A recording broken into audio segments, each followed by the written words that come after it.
ओम शांति। प्यारे अव्यक्त बाप दादा के मधुर महावाक्य, जिसमें आज बाबा ने बहुत सुंदर टाइटल्स के साथ हमारा श्रृंगार किया है।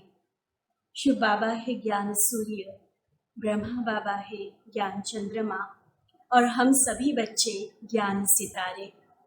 तो किस तरह से ये ज्ञान सूर्य, ज्ञान चंद्रमा और ज्ञान सितारों की महफिल लगती है। इसमें बाबा हम ज्ञान सितारों को कौन से कर्तव्य से अवगत कराते हैं, किस तरह से हमारी चमक को बढ़ाते हुए हमें सारे संसार की सेवा करनी है, इसके बारे में आज बाबा हमें बहुत सुंदर तरीके से बता रहे हैं। चले हम सभी प्यारे बाबा के घर, प्यारे हम सबके मधुबन घर में पहुंच जाए और अव्यक्त बाप दादा को आदरणीय गुलजार दादी जी के साकार तन में अवतरित हुआ महसूस करते हुए हम सभी एक एक बाबा के महावाक्य को बहुत सुंदर तरीके से एकाग्र होकर सुनते जाएंगे, ताकि सचमुच जैसा सितारा बाबा हमें बनाना चाहते हैं ऐसा हम सभी बन जाए। तो बाबा के सम्मुख, बाबा के सामने बैठकर बाबा की अब मधुर मुरली हम सभी सुनेंगे। यह मुरली है 9 नवंबर 1972 की, जिसका सार है ज्ञान सितारों का संबंध ज्ञान सूर्य और ज्ञान चंद्रमा के साथ। ज्ञान सितारों का संबंध ज्ञान सूर्य और ज्ञान चंद्रमा के साथ। बाबा पूछते हैं बाबा, स्मृति स्वरूप स्पष्ट सितारे, सदैव अपने को दिव्य सितारा समझते हो? मैं एक दिव्य सितारा हूँ, क्या यह स्मृति में रहता है? वर्तमान समय का श्रेष्ठ भाग्य बाप दादा के नैनों के सितारे और भविष्य जो प्राप्त होने वाली तकदीर बना रहे हो, उन श्रेष्ठ तकदीर के सितारे अपने को देखते हुए चलते हो। वर्तमान में भी हम सितारा है और भविष्य में भी। वर्तमान में हम डायरेक्ट बाप दादा के नैनों के नूर, ऐसा श्रेष्ठ भाग्य वाले सितारे हैं, और भविष्य में भी सारे संसार के जो सिरताज बनने वाले हैं, भविष्य राजाई तकदीर अपनी बनाने वाले हैं, ऐसे श्रेष्ठ सितारे हैं। बाबा कहते, जब अपने को दिव्य सितारा नहीं समझते हो तो यह दोनों सितारे भी स्मृति में नहीं रहते हैं। पहले मैं आत्मा सितारा, दिव्य सितारा, फिर मैं बाबा के नैनों का तारा, और फिर भविष्य आने वाली नई दुनिया का भाग्य जगाने वाला सितारा। ऐसा तारा अपने आप को हम समझ कर चले तो अपने को त्रिमूर्ति सितारा रूप को सदा याद रखो, स्मृति में रखो। त्रिमूर्ति ध्यान पे आए सभी के? नोट किए। एक मैं आत्मा दिव्य सितारा, दूसरा बाबा के नैनों का तारा, और तीसरा सारे संसार का भाग्य जगाने वाला ऐसा श्रेष्ठ तकदीर का सितारा। तो ऐसे त्रिमूर्ति सितारा रूप में सदैव स्मृति में रखो। जैसे सितारों का संबंध चंद्रमा और सूर्य के साथ है, गुप्त रूप में सूर्य के साथ रहता है। ऐसे तो स्थूल रूप में देखा जाए तो हम कहेंगे कि सूरज छिपता है तब सितारे दिखते हैं। तो सूरज और सितारों का समय बिल्कुल अलग अलग मानते हैं कि उनका संबंध आपस में समझ में नहीं आता। लेकिन बाबा कहते हैं कि ज्ञान सूर्य और सितारों का गुप्त रूप से संबंध है, और चंद्रमा के साथ तो प्रत्यक्ष रूप से सितारे होते हैं। तो आज बहुत बड़ा ये राज बाबा समझा रहे हैं कि सितारों का संबंध चंद्रमा और सूर्य दोनों के साथ है। गुप्त रूप में सूर्य के साथ रहता है और प्रत्यक्ष रूप में चंद्रमा के साथ रहता है। आप चैतन्य सितारों का संबंध भी प्रैक्टिकल रूप में किसके साथ रहा? चंद्रमा के साथ रहा ना। प्रैक्टिकल साकार रूप में तो ब्रह्मा बाबा हमारे सामने रहे। ज्ञान सूर्य तो गुप्त है ही है, शिव बाबा तो निराकार है, उसका कोई साकार चित्र नहीं है जो हम देखें या किसी को दिखाए कि ये देखो ये शिव बाबा है, ये ज्ञान सूर्य है। तो वो दिखाने वाली, वो देखने वाली हस्ती नहीं है शिव बाबा, वो है ही गुप्त, निराकार, अशरीरी। लेकिन ब्रह्मा बाबा तो साकार में प्रत्यक्ष रूप से, जैसे हम सभी आत्माएं साकार पार्ट बजाती हैं, ऐसे ब्रह्मा बाबा ने भी पार्ट बजाया। इसी का बाबा कह रहे कि गुप्त रूप में ज्ञान सूर्य के साथ आपका संबंध है और प्रत्यक्ष रूप से ज्ञान चंद्रमा के साथ संबंध है। तो ज्ञान सूर्य तो गुप्त है ही, लेकिन साकार रूप में, प्रसिद्ध रूप में तो बड़ी माँ के साथ, माना ब्रह्मा माँ के साथ ही संबंध रहा ना। तो अपने को सितारा समझते रहना है। आज बाबा पक्का करा रहे हैं, क्या याद रहे? मैं सितारा, चाहे मैं आत्मा दिव्य सितारा, चाहे मैं बाबा के नैनों का सितारा, नैनों का नूर, या फिर संसार का भाग्य जगाने वाला, श्रेष्ठ तकदीर बनाने वाला सितारा। तो अपने को सितारा समझते रहना है। जैसे सितारों का संबंध चंद्रमा और सूर्य के साथ रहता है, ऐसे अब हम ये देखें कि मेरा संबंध कैसा है। ऐसे सदा बाप दादा के साथ, ज्ञान सूर्य और ज्ञान चंद्रमा के साथ हमारा संबंध रहे। जैसे सितारे चमकते हैं, वैसे ही अपने चमकते हुए ज्योति स्वरूप में सदैव स्थित रहना है। वैसे भी आत्मा का स्वरूप, आत्मा की बेस्ट एनोलॉजी क्या दी जाती है? सबसे अच्छा एग्जाम्पल आत्मा के लिए क्या कहा जाता है? आत्मा सितारे के समान है। तो वैसे ही अपने चमकते हुए ज्योति बिंदु सितारे स्वरूप को सदा देखते रहना है। सितारे, अब ये विशेषताएं लिखते जाना सितारों की। सबसे पहली बात बाबा ने बताई, सितारों का संबंध ज्ञान सूर्य और ज्ञान चंद्रमा के साथ, माना बाप दादा के साथ मेरा कितना गहरा कनेक्शन है, कितना गहरा रिश्ता है मेरा उनके साथ, उसे हम महसूस करें। दूसरा बाबा ने कहा, आत्मा के दिव्य चमकते हुए सितारे रूप को हम महसूस करें। तीसरी बात, सितारे हमेशा संगठन में रहते हैं, तो अर्थात सदा एक दो के स्नेही और सहयोगी रहेंगे। तो हम देखें कि आपसी हम जो ज्ञान सितारे, अर्थात ये जो हमारा ब्राह्मण परिवार, ये बाबा की चुनी हुई आत्माओं का यह जो दैवी परिवार है, हम ज्ञान सितारे आपस में कितना मिलजुल कर, कितना एक मत संगठित होकर स्नेही और सहयोगी बनकर हम चलते हैं। क्योंकि ये विशेषताएं जो बाबा सुना रहे हैं, ये सिर्फ सुनकर खुश होने के लिए नहीं है। ये विशेषताएं हमें स्वयं के अंदर चेक करनी है और जहाँ कमी होगी उसे भरना है। तभी तो ये सितारे का टाइटल हम सार्थक, साकार करके दिखा सकेंगे। तो बाबा समझा रहे हैं, आप चैतन्य सितारों की यादगार यह सितारे हैं। ये जो आसमान के तारों के लिए जितनी बातें बताई जाती है, जो भी गायन किया जाता है, वास्तव में बाबा कहते कि आप संगमयुगी ब्राह्मण आत्मा, जो आत्म सितारे के रूप में, यह त्रिमूर्ति सितारा जो बाबा ने बताया, ऐसे आप सितारों का यह सारा यादगार, आप चैतन्य सितारे और वह फिर आसमान के प्रकृति के स्थूल सितारे। हमारा गायन, हमारा जो महिमा है, वो लोगों ने उन सितारों के साथ जोड़ दी है। उनको यादगार रूप में लोग याद करते रहते हैं। तो ऐसे श्रेष्ठ सितारे बने हो,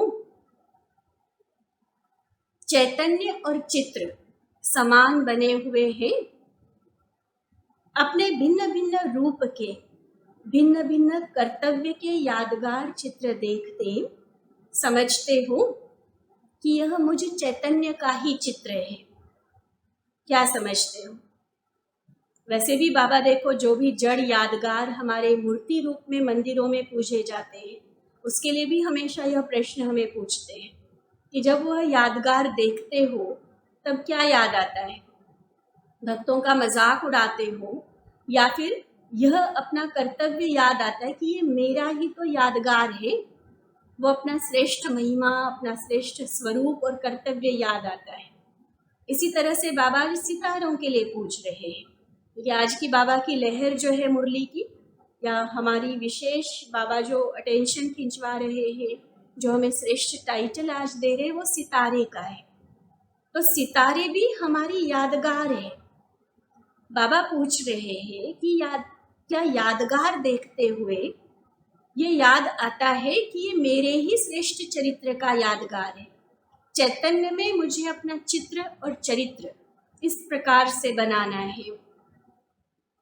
चैतन्य और चित्र में अब अंतर समाप्त हो गया है या अजुन समीप आ रहे हो? अभी प्रोसेस चालू है कि अभी चल रहे हैं, अभी बन रहे हैं, ऐसा कहेंगे? वह बाबा पूछते बन गए हो? चित्र और चरित्र, चैतन्य में और चित्र में फर्क है या समान बन गया है? बाबा कहते सितारे कब आपस में संगठन में रहते एक दो के स्नेह और सहयोग से दूर रह सकते हैं क्या? संगठन का मतलब ही क्या है? कोई मजबूरी से एक दूसरे के साथ रहने का नाम संगठन नहीं है। संगठन का मतलब ही है जहां आपस में एक दूसरे के प्रति आत्मिक स्नेह हो, दिल का सच्चा स्नेह हो, अनकंडीशनल, बिना किसी शर्त का, बिना किसी स्वार्थ का सहयोग हो, उसको कहते हैं संगठन। तो बाबा कहते देख, आपस में जब एक दूसरे के साथ आप ज्ञान सितारे रहते हो तो बिना स्नेह सहयोग के तो नहीं चल रहे हो कि मजबूरी से चलना पड़ता है, निभाना पड़ता है, ऐसा तो नहीं है। बिना स्नेह और सहयोग के संगठन कभी सफल नहीं हो सकता। इसलिए बाबा पूछते हैं आप लोगों ने कब सम्मेलन नहीं किया? देखो, संदेश देने के लिए सम्मेलन तो बहुत किए हैं, कितने बड़ी बड़ी कॉन्फ्रेंसेस, मेले, सेमिनार आदि चलते रहते हैं। बाकी कौन सा सम्मेलन रहा हुआ है? संसार को, नॉन बीकेस को, अज्ञानी आत्माओं को संदेश देने के लिए तो बाबा कहते सम्मेलन करते। तो अब कौन सा सम्मेलन बाकी है? जो अंतिम सम्मेलन है उसका उद्देश्य क्या है? सम्मेलन के पहले उद्देश्य को सभी को सुनाते हो ना, भूमिका जब बताते हैं कि आज इस पर्पज से, इस उपलक्ष्य में, इस ओकेजन पर हमने यह प्रोग्राम आयोजित किया हुआ है, ये सम्मेलन रखा हुआ है, इस अवसर पर हम सभी इकट्ठे हुए हैं।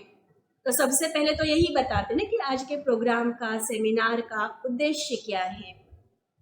तो अंतिम सम्मेलन का उद्देश्य सभी को सुनाते हो ना, क्या है अंतिम सम्मेलन का उद्देश्य? किस चीज़ की बात कर रहे होंगे बाबा? सोचना, और जिसको भी आता है मन में चैट मैसेज में लिखना कि कौन सा अंतिम सम्मेलन बाबा कह रहे होंगे। आगे बाबा ने बताया तो ज़रूर है, लेकिन हम थोड़ा सा साथ साथ अपनी बुद्धि की एक्सरसाइज भी करें तो बहुत अच्छा रहता है। और जब सही जवाब आता है ना, जैसा बाबा कह रहे हैं, तो और खुशी मिलती है। तो एक्सरसाइज की एक्सरसाइज, उसके कारण शक्ति भी मिली और साथ में खुशी भी मिलती है। इसलिए जब भी बाबा कोई ऐसा प्रश्न पूछते हैं ना, तो अपनी तरफ से यथासंभव कोशिश करनी चाहिए कि मैं उसका आंसर ज़रूर, बाबा को रेस्पॉन्स ज़रूर दूँ।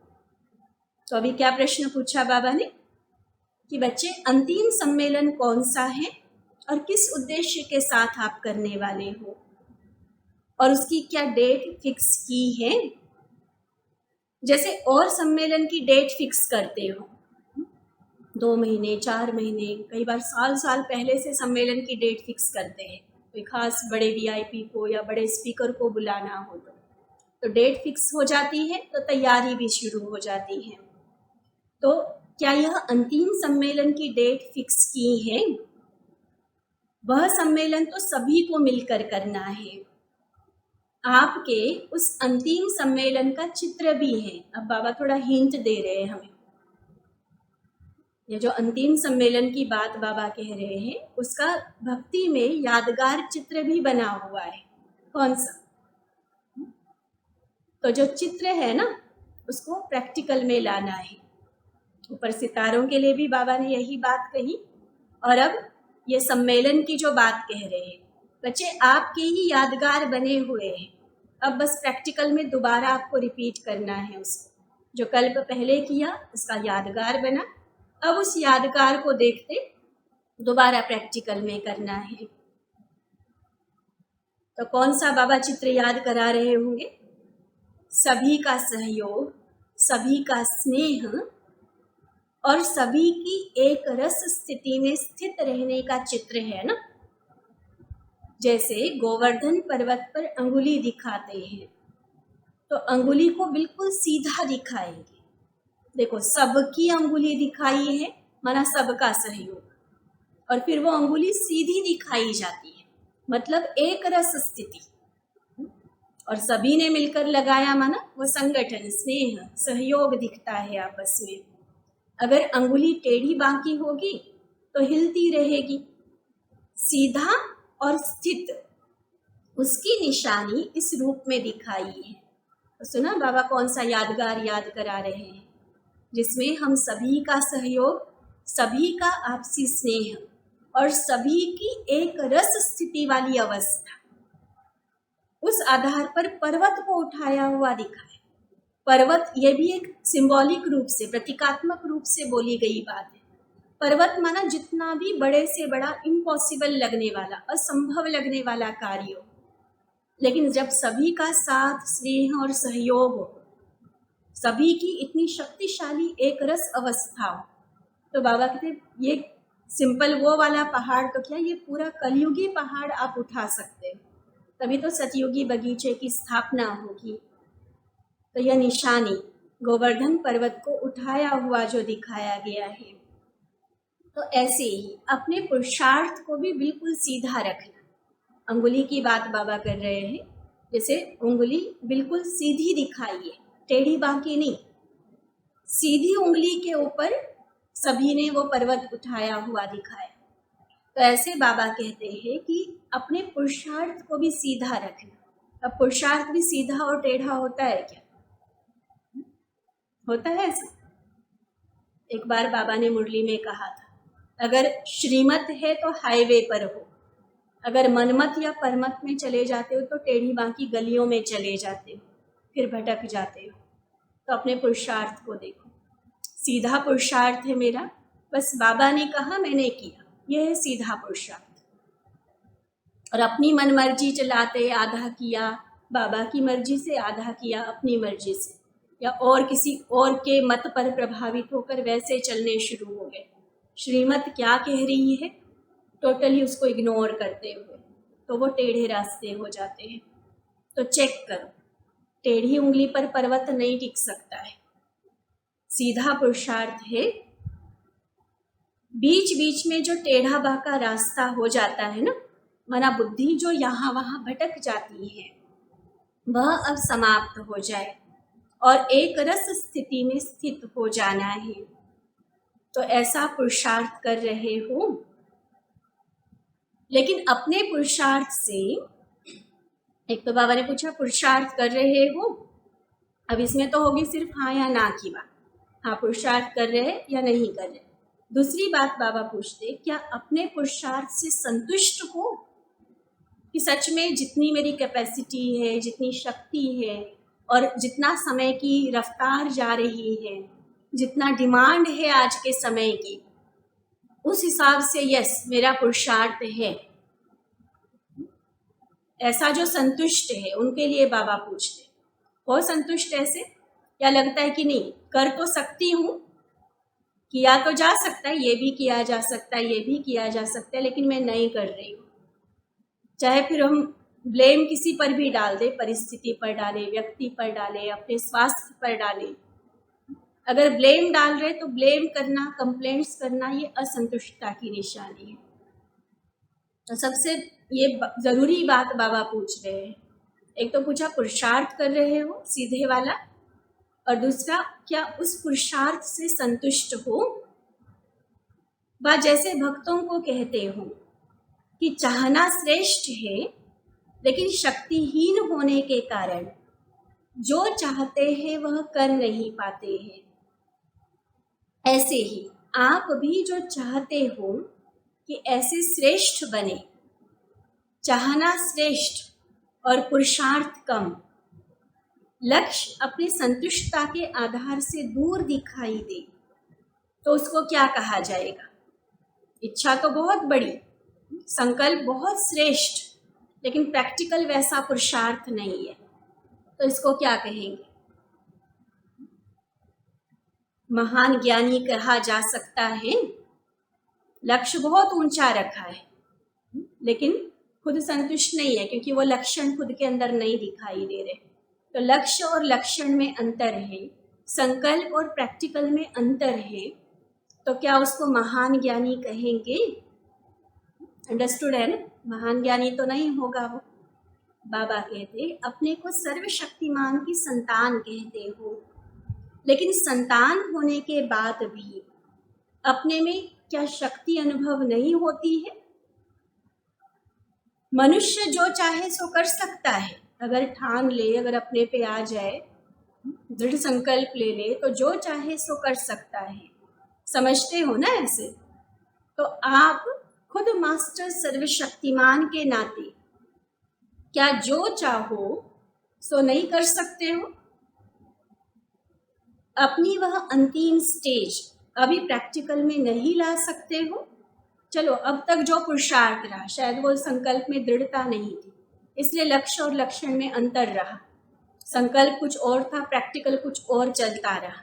लेकिन अब बाबा कहते अपना ये टाइटल खुद को याद कराओ कि मैं मास्टर सर्वशक्तिमान। तो इंसान भी अगर कुछ ठान ले तो कर सकता है, तो मैं मास्टर सर्वशक्तिमान नहीं कर सकता? क्या मेरे लिए कोई बात असंभव या मुश्किल हो सकती है क्या, कि चाहूं तो सही मैं लेकिन कर ना सकूं?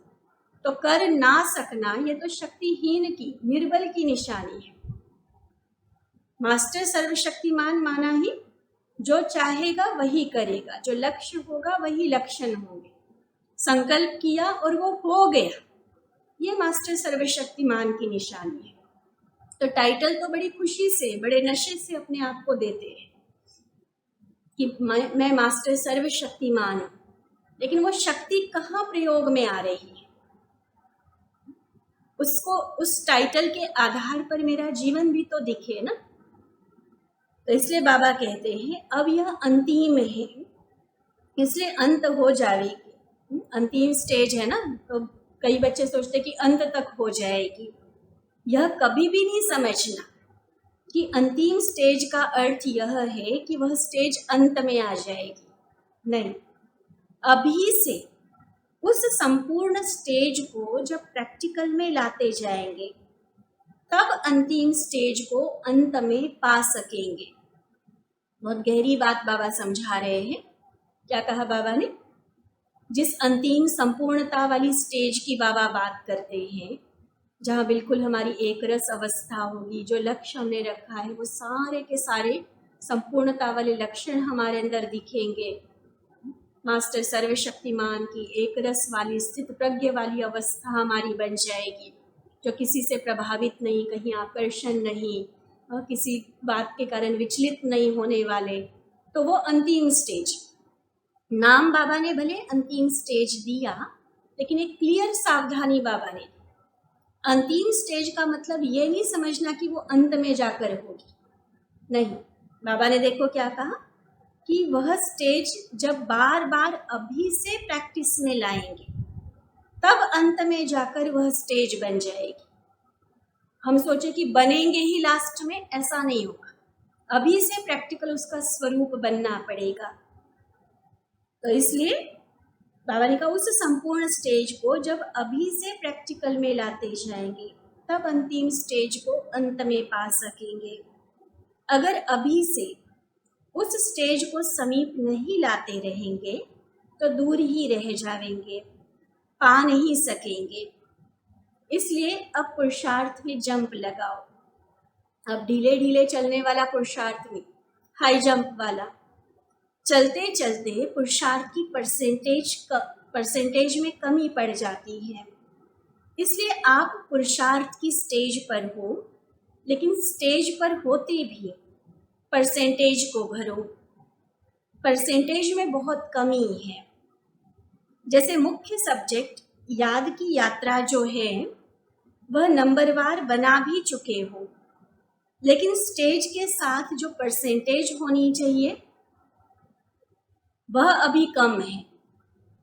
मुख्य सब्जेक्ट याद की यात्रा, उसके लिए बाबा कह रहे हैं मतलब याद में तो रहते हो, लेकिन याद की जो परसेंटेज, जो क्वालिटी होनी चाहिए ना, उसमें अभी कमी है। इसलिए जो प्रभाव दिखाई देना चाहिए वह अभी कम दिखता है। ये हम अपने आप को भी महसूस करते हैं ना। जैसे बाबा ने अभी भी, हमने जो पीछे बाबा मिलन की मुरली सुनी थी, उसमें भी बाबा ने ये बात कही थी, योग तो बच्चे करते हैं लेकिन ज्वाला रूप योग नहीं है।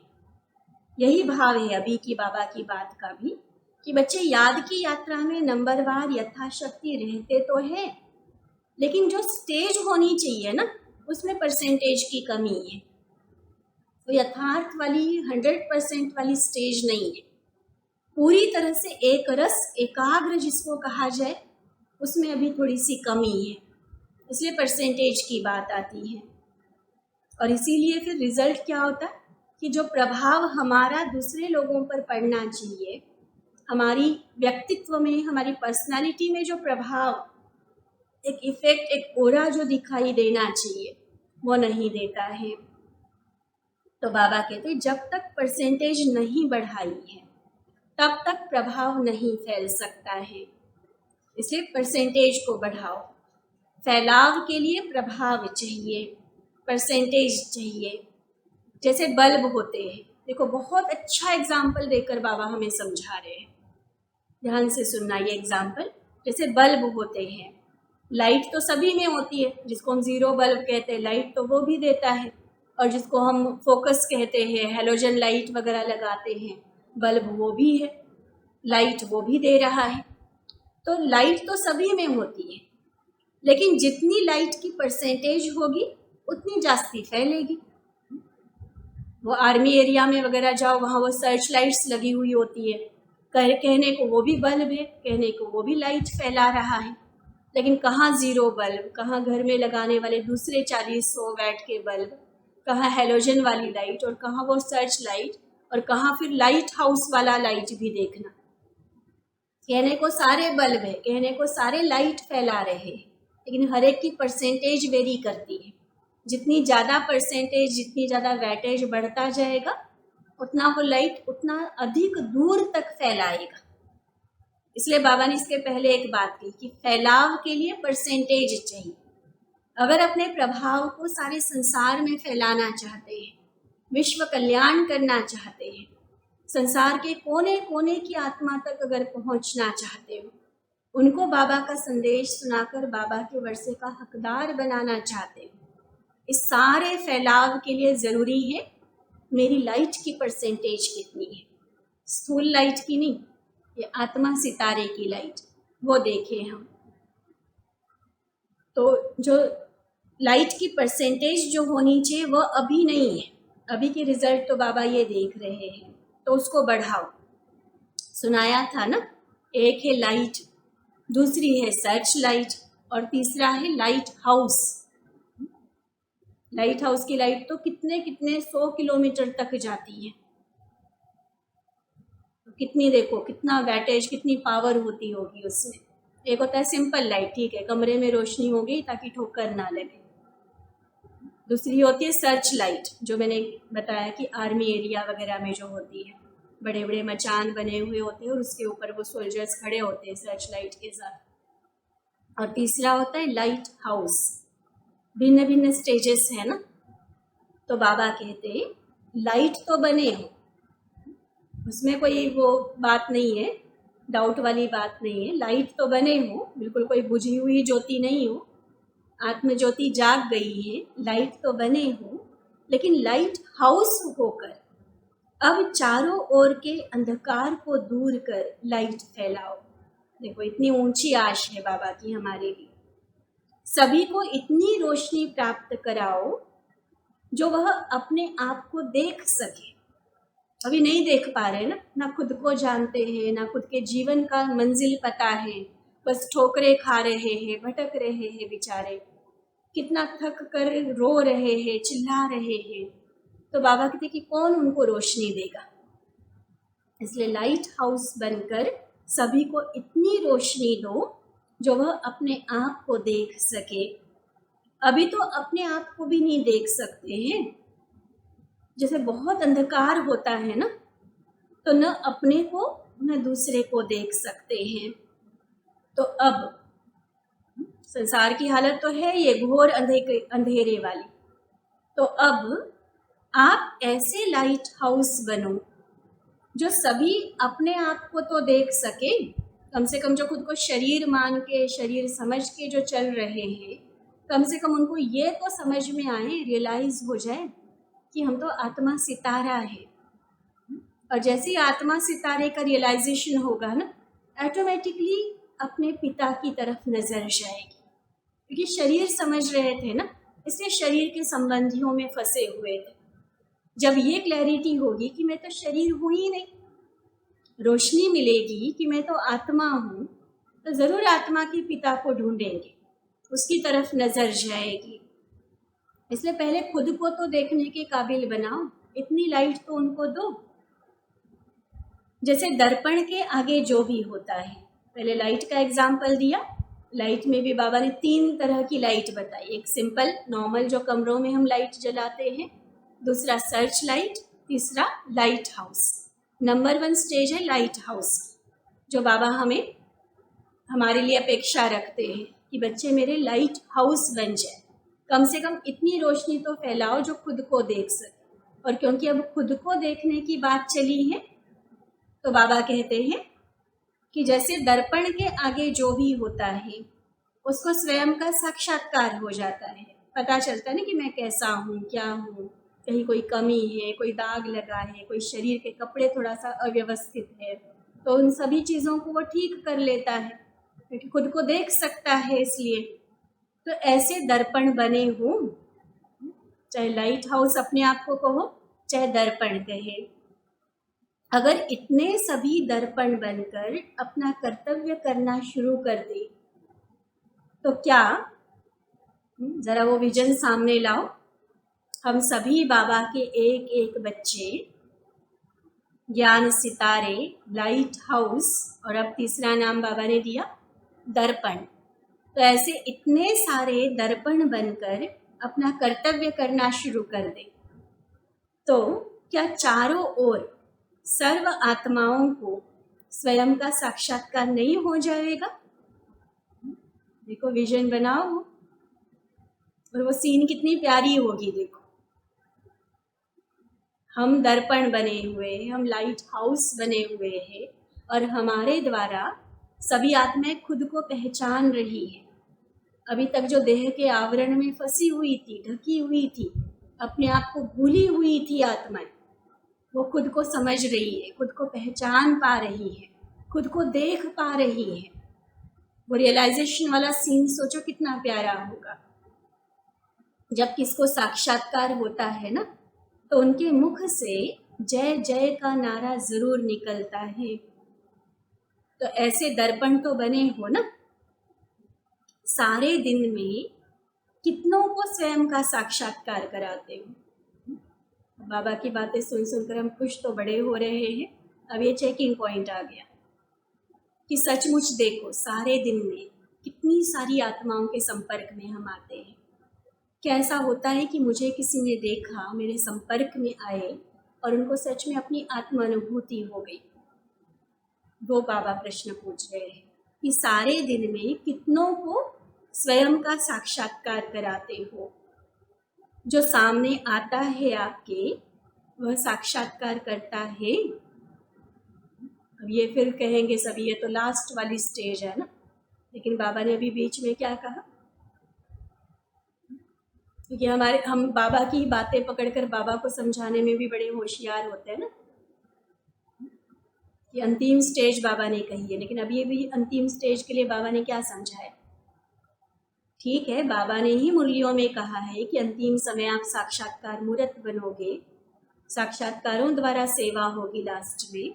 लेकिन आज की मुरली में बाबा ने अंतिम स्टेज के लिए क्या कहा कि वो अंतिम स्टेज अंत में तब आएगी जब अभी से उसका प्रैक्टिकल स्वरूप बनेंगे।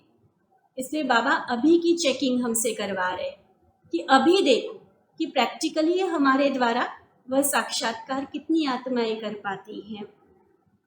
अगर दर्पण पावरफुल न हो तो रियल रूप के बजाय और रूप दिखाई देता है। होगा पतला और दिखाई देगा मोटा।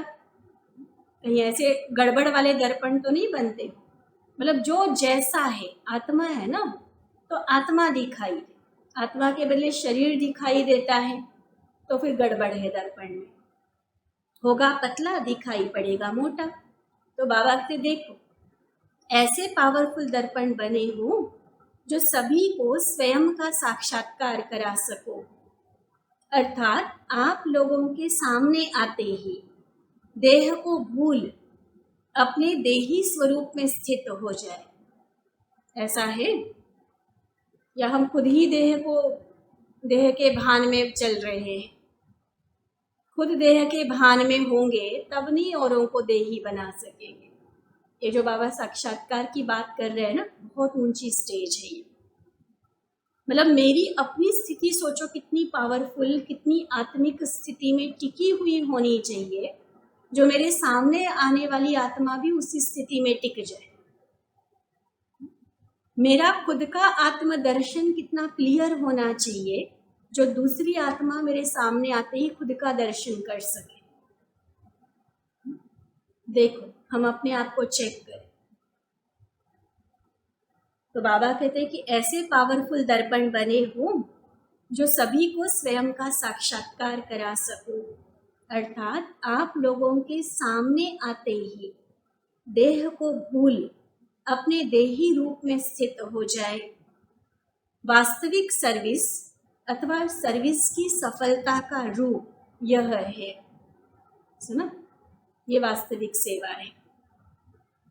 अच्छा, ऐसे सदा सफलता मूर्त संस्कारों के मिलन का सम्मेलन करने वाले, अंतिम सम्मेलन बाबा ने कहा था ना, जिसके लिए स्नेह, सहयोग और एकरस स्थिति सभी की, जिसके लिए गोवर्धन पर्वत का एग्जाम्पल बाबा ने दिया था।